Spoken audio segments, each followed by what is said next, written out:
one point when she was looking through a looking glass and realized that there was a spider in the forest she had to go to, she was, I would much rather meet a dragon or deal with a dragon than a spider.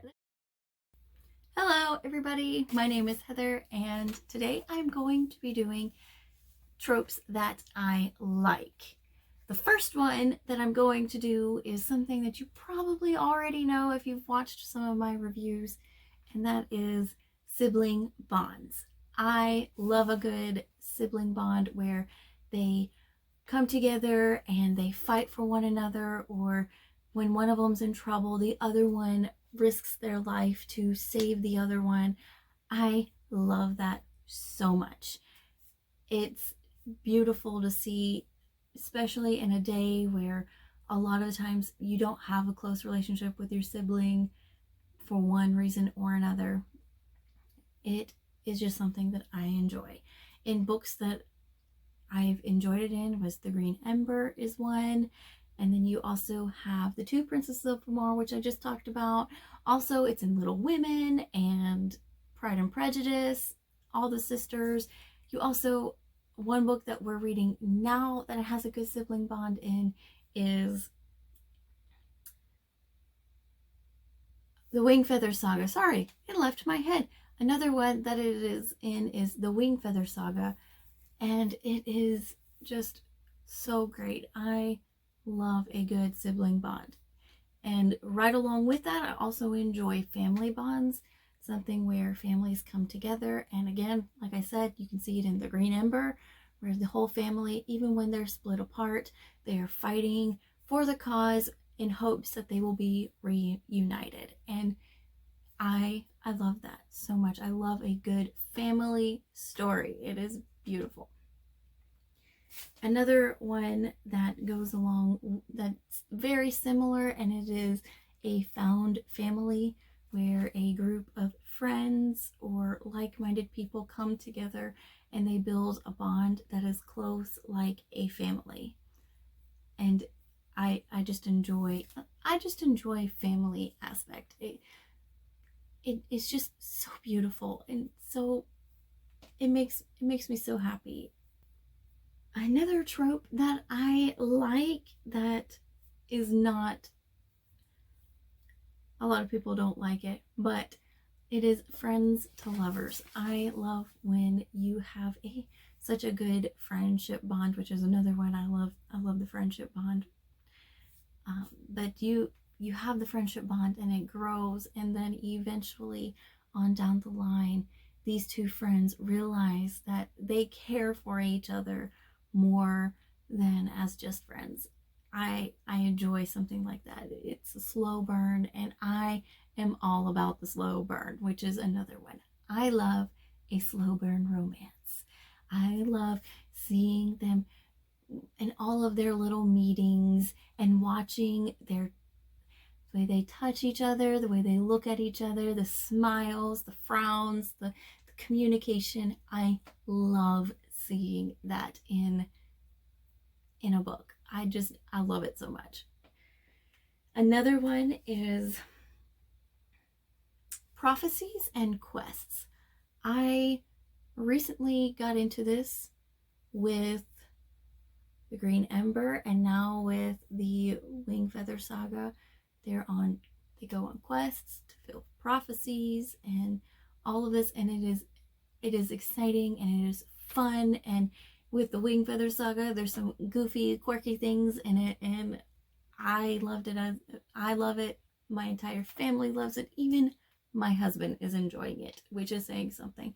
He listened kind of to the Green Ember, but he wasn't he wasn't into it as much as he is the Wing Feather Saga, which is surprising to me, because I thoroughly enjoyed the Green Ember, which is why I keep bringing it up. Another one that I enjoy is the redemption trope. I love a good redemption trope.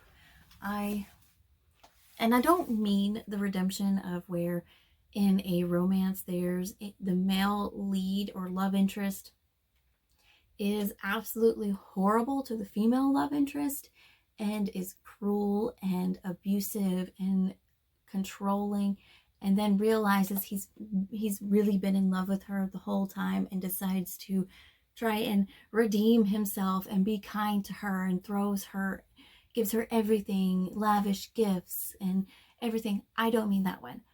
That's the one that I don't like, because if you're going to be this way to begin with, there's no way you can redeem yourself. If you abuse that character, you can't be redeemed in this book. I'm not going to like you because I still know that you did this stuff to her. Just because I've forgiven you doesn't mean I've forgotten that you've done all this stuff. You are not redeemed because you cannot be trusted. You just can't. You can't.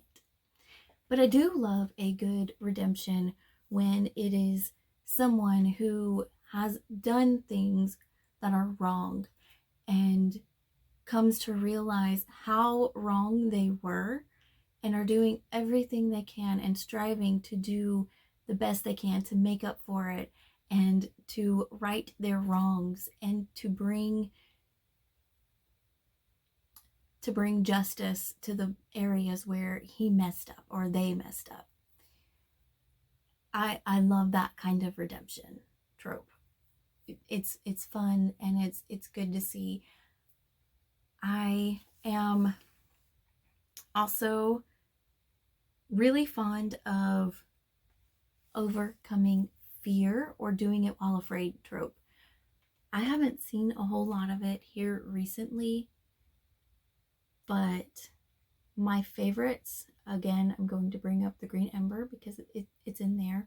We have Pickett, who is afraid at the beginning of the story, so afraid that at one point he ends up passing out because he's afraid of heights, and then he gets angry at himself for being so afraid. But even the father in there states that the times that he regrets the most is when he let fear become the master of himself.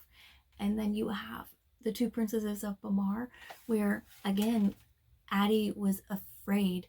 Addie was shy and timid and quiet, and she never wanted to leave the castle. She was supposed to be the princess that stayed in the castle, that got married and was comfortable there. She didn't want to go on adventures. She didn't want to do dangerous stuff. She wanted to remain safe in her quiet little place, corner, room in the castle. And that's it. That's how she wanted to live her life.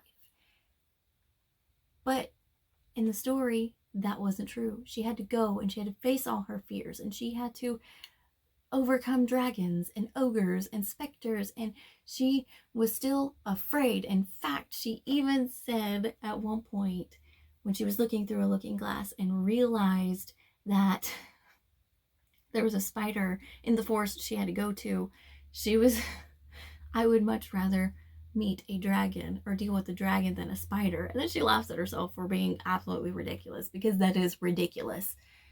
And it's just funny because she's starting to notice that her fears are a little ridiculous and a little out of place.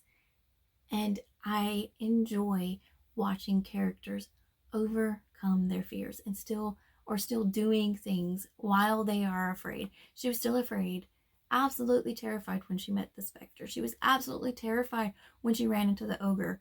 She was absolutely terrified when she was kidnapped, captured, whatever you want to call it, by the dragon. She was scared, and she still fought through it all so she could save her sister. And that to me is amazing and shows you how strong female characters can really be without being so wishy-washy or so damsel in distress or even arrogant, because a lot of times people portray strong females as being arrogant, as I stated in my last video on tropes I hate. Another one that I really, really like is... Actually, that's it. I don't have any more on my list. That was actually a really short list. I didn't have as much time to find tropes that I liked. So maybe if I find some more, I may do another video at some point. But so far, this is a good list. I I mostly enjoy family bonds. I really do. It's just family bonds are so beautiful. And if you tell me that they have this story has a good sibling bond or has a good collective group coming together and being a family or a good family bond, I am more likely to read that because that is something I enjoy and it warms my heart and it makes me happy and I enjoy that. But that is all that I have for today. I would like to hear some of the tropes that you enjoy and some of the tropes that you don't enjoy. So if you want to talk about it, leave a comment. And if you disagree with some of the stuff that I said, oh well, let me know in the comments and we'll talk about it. We'll discuss it. So I hope to see you all later and have a great day. Bye.